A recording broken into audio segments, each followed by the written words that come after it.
Okay, so I have had obviously a lot of questions about what happened just overall with the situation. So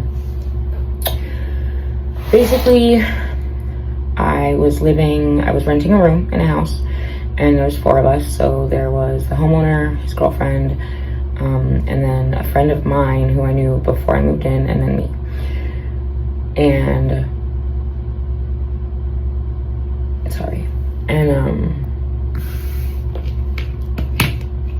the couple had $2,500 go missing, and because I was already friends with, you know, the third roommate, they just kind of assumed that like I knew where he was and like where the money was, and like that he took it or whatever, that I was a part of it. And I was not. I didn't know where he was at the time, nor did I even know that money had gone missing. They came into my room, and I had fallen asleep early that day, so I think it was like 6 or 7. I was watching TV and I fell asleep, and it was about around 11 or 12 that they came in and they ripped my car keys off of my necklace. I keep my car keys on my necklace because I always lose my keys and I always lock them in my car, so I usually just keep them right on my neck. And so they ripped those off my neck and they punched me in the face, and then they started asking me questions while also hitting me. They had like a torch lighter that they would bring over to my face. Like a couple times he had the actual flame and he would do it on my face and then let go, and then other times he would just like heat it up while he was talking to me, and then if he didn't like what my answer was, then he would just take the metal part after it was really hot and he would like touch, you know, like my face or my arm, my back with it. The other gentleman that was with him was somebody who had previously lived in the house, who was just like good friends with the homeowner, who was also you know, punching me, hitting me, kicking me, hitting me with the butt of his gun. And so that went on for a little while until I was passed out on the floor, like near the door of the bedroom. At this point, there was some other 4th person who had shown up who I'd never seen before, and so those 3 males were in like a circle kind of near me, just kind of talking about what they thought would be the best thing to do with me. So it was like, you know, I heard things like, well, we could feed her a bunch of pills, make it look like she OD'd. We could bring her out to Death Valley and then just leave her in the desert. We could just shoot her in the desert and then just leave her there. So that was when the female roommate had come out of the bedroom. And, you know, fellow females, I totally understand like not wanting to like jump in, because, you know, like getting in between it, I mean, you're just gonna end up getting hurt as well. I did appreciate this one thing that she did, which was just she came over and she was like, guys, we don't have to do that, you guys don't have to do that, you know. This is her, like, we like Angelique, you know, trying to convince them that they didn't have to kill me, and that she had actually found like a secluded dirt lot a couple miles long that was near a hospital where it was really dark and they could go and they could drop me off and nobody would see them.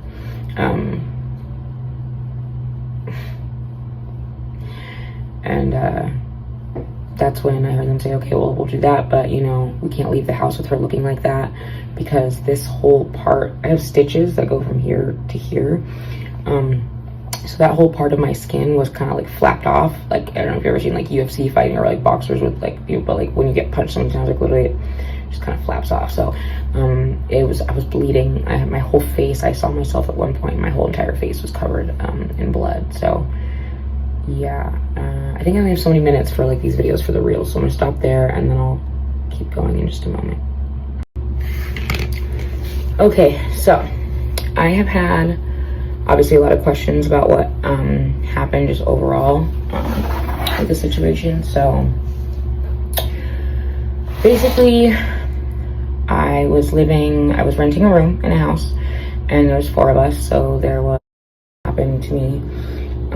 They had decided that they were going to take me, because apparently in between, I actually don't even know what hospital that I was at. I was just so like discombobulated and everything going on, and by the time I got let out in the morning, like I just got an Uber and just sent it back over to the address. But so they decided that they were going to take me to this like dirt lot where it was pretty like a couple miles long, and it was in between a housing community and then a hospital. So it was like really dark there because there's literally like nothing over there. And so they knew that they could, like, you know, get me out of the car and like nobody would see them. So at this point, because it was like a residential area in Chandler, with like, you know, it was a cul-de-sac, and so like, you know how it is, like most people have home cameras now, so they can see everything that's going on. So they, you know, grabbed me up off of the ground, and the third person who I didn't know who came in was like, okay, well, we need to like get her in the shower, you know, put her in there. So they went and they turned the shower, and they pretty much just threw me in the tub, and let the water like run over me to get rid of all that blood. I do remember somebody, I'm not sure who, was like just like kind of rub my face and like trying to like get things off of me, and then they like turned the water off and they got me out. And then as they were getting me out, like the shower and the water actually kind of like woke me up a little bit more, and like kind of like I was a little bit more coherent. And so I was like trying to pretty much do whatever they like, the opposite of what they were trying to have me do. So like they're trying to pull me toward, because they were trying to take me to the car, I was like trying to just pull away from them. And in doing so, they ended up just like shoving me down the stairs. So obviously like I fell down the stairs tumbling, and when I got to the bottom, I was just like laying there and I didn't move, and they thought that I had passed out again. And actually I like had looked and I turned and I saw the garage door was open and the garage was open, and I got up and I ran out as fast as I could, and I ran down the street and around the corner. I was right there on like Knox and Dobson. It was late, so I remember there being cars that passed by.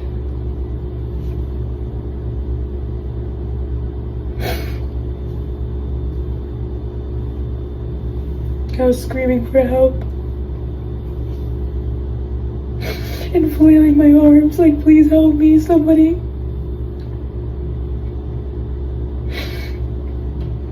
And I felt like so dumb, because like, you know, in scary movies they're like, oh my god, don't stop, like keep running, like, you know, you're so stupid, like keep going. Like I'm that person, I'm like, oh my god, that person's so dumb, like they should just kept going.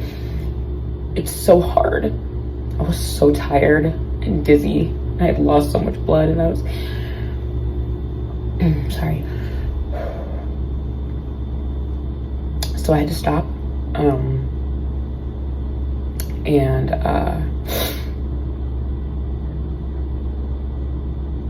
and that's when like the girl roommate had run up right behind me, and you know, just like probably like 30 seconds later or something, and I was like, oh my god, thank god.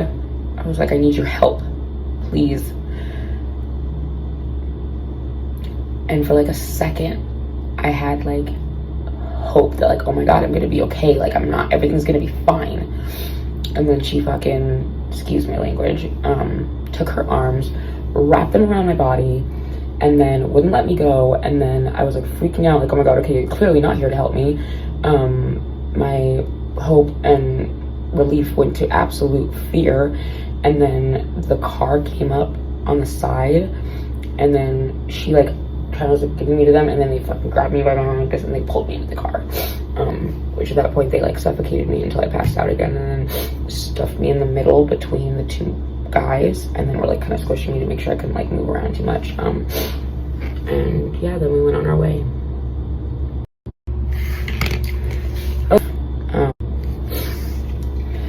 So after my false sense of relief,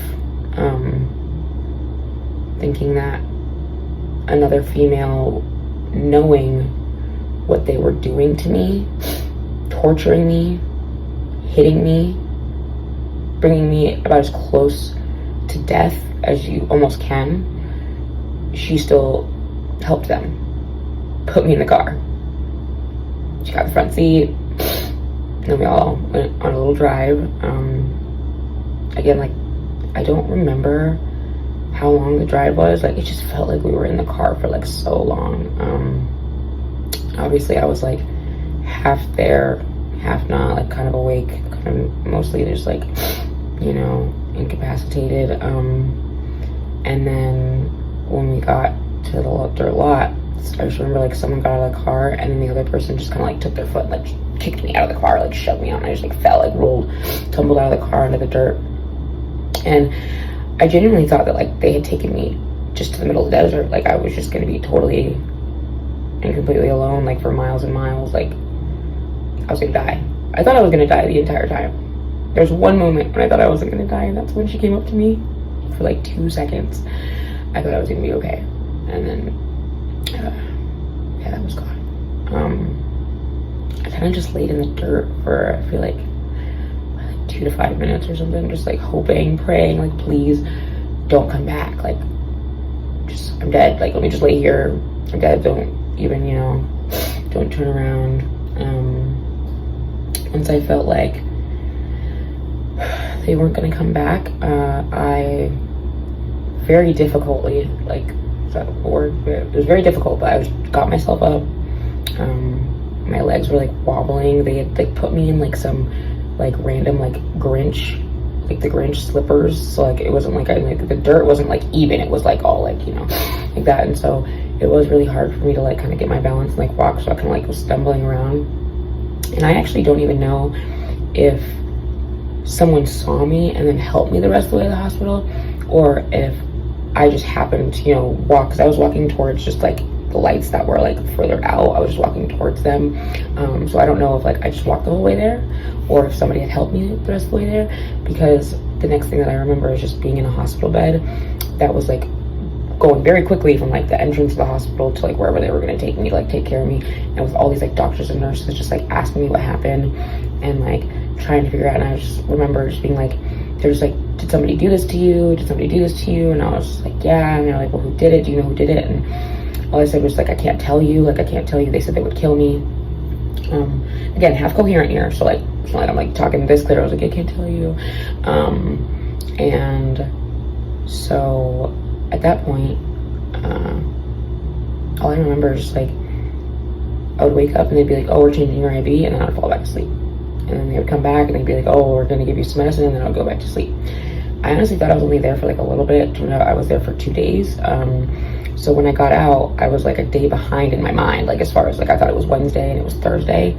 So I actually missed a day of work, so that kind of sucked. No call, no show, but I mean, I didn't get in big trouble, but that's what happened there.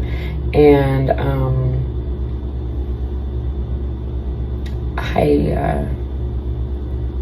I just got an Uber, and like, I don't know, at that point I was really sore and I was hurting, and I was kind of just like confused. I was just confused, like, you know. So I think I have like probably like one more video of the next. At that moment, all I was really thinking about was just like getting my phone. Earlier that day, I had actually just bought the car. It was like a little Saturn car I bought. I drove an hour and a half for it. So I was like very much so like wanting to just get back over there so I could like get my car, get my phone, get my purse, like any of my belongings, because I had nothing. I was wearing those weird Grinch slippers, and I had like a sweatshirt on that wasn't even mine, and just like some sweatpants. And so I did, you know, end up just getting an Uber back to the house where this happened at.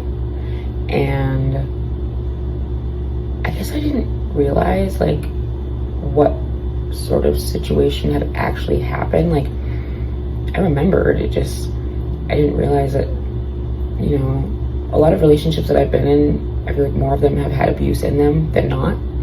So for a moment I didn't realize that like anything really bad had like happened. When I went home though, they said that I had lost my phone and I had lost my car keys, and that, you know, because when I went there, my car wasn't even in the driveway anymore. I wasn't like parked on the street where I had it. And when I asked them about it, you know, it was like, oh, I don't know what happened to your car. Like maybe somebody stole it, or maybe you just like parked it somewhere you don't remember. And even in that moment, I was like, no, like that's wrong. Like that didn't happen. I remember specifically, like I parked my car here, like my keys were around my neck, like my phone was on the bed next to me. So, that in that moment I was kind of like, okay, so for sure, like that's weird. And I was pretty frustrated, you know, my phone's gone, my keys are gone. But when I got there, they did, first thing that the guys did was apologize. They're like, I'm so sorry, like, you know, I really didn't mean it. You know, I just ended up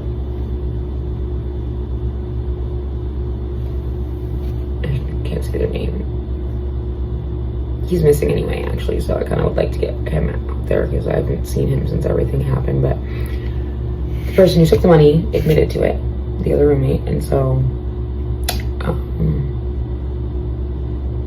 yeah, like, they apologized, and I mean, in that moment, like, I mean, I wasn't trying to have them be so angry or think that I was gonna like do anything about it, like retaliate, because I didn't want them to hurt me more. So I did end up just like packing a couple things, and I went over to a friend's house because I just wanted it to be somewhere else. And it was actually that friend that was like, dude, like, you need to go to the police. Like, what they did was really serious. Like, that's absolute abuse and kidnapping. Like, you can't just let them get away with it.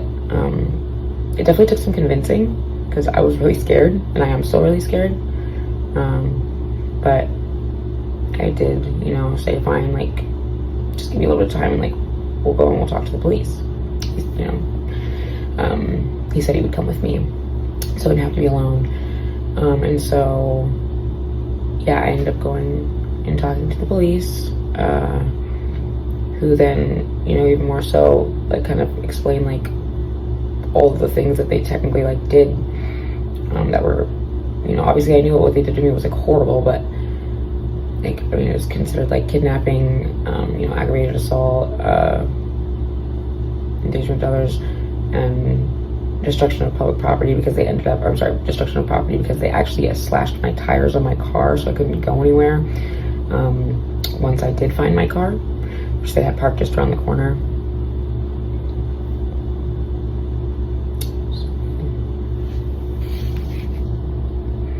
Okay, so this is gonna be the last video story, but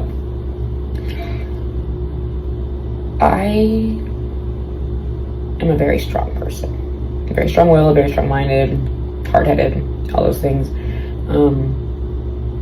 But I feel like my past traumas had made me feel like maybe what had happened was like kind of like okay, or like it's something that like just happens, you know, to anybody. When in reality, this is something that doesn't happen to everybody. Doesn't happen every day. I mean, my face will forever be completely scarred like this. I mean, like, burns, stitches, like skin flap. I have quite a few bruises like all over my back and my arms. Like, I am really sore. There was no sexual abuse, luckily, so that is like, you know, a huge relief. I think it was ever about that. I think it was always just about trying to hurt me to get information that I didn't have, that they thought that I had. They did end up sending pictures of me to the other roommate while I was on the floor, and that's actually, he did show up at one point because I did hear him, and he did admit to being the one like who took the money, and I had nothing to do with it, and he was really sorry, whatever. But since then, I have not yet heard from him or seen him. I've tried to call his phone, I've tried to text him, I've tried to see him on, like, call on Snapchat, and I have yet, you know, I don't really know where he is or if he's okay, so I'm trying to figure that out. But as of right now, I am in protective custody, and I'm gonna have to find like a new place to live, obviously, and I actually also have to quit my job. They just know where I work, and there being that third person who showed up last, he was actually the one who helped put me in the shower, and the one who actually kicked me out of the car, and the one who actually helped carry me to the car. I don't know his name, I don't know anything about him at all, and so he's just like out there, you know, free. And so I am still very much afraid of like him being able to like find me, so that way the other people who are in jail can still like retaliate against me for like telling on them. Yeah, I will no longer be working at the smoke shop anymore, and I will also not be able to be living over there in Chandler anymore. But yeah, I'm okay, like I said, and I know I look not okay. I look rough. Got a couple popped blood vessels and black eyes and the bruises and everything, but overall, I would consider myself in generally high spirits. I mean, the police and the advocates that they have been nothing but overly generous and very kind. I mean, they put me up in a, like, you know, in a hotel for the weekend, and they're giving me my space, and like I've been able to like take naps and go to sleep and just kind of hang out and just like relax and try and recuperate from everything that's going on. So yeah, I mean, I do have to go back to the hospital and just have them revisit like the stitches that I have on my face and my leg, because they did pop some of the stitches on my leg, so that's why it looks so gross. So sorry about that. And yeah, so if you have any other questions that you want to ask me, you totally can. If you know of any jobs that are hiring right now, like that would be super sick too. You can totally tell me about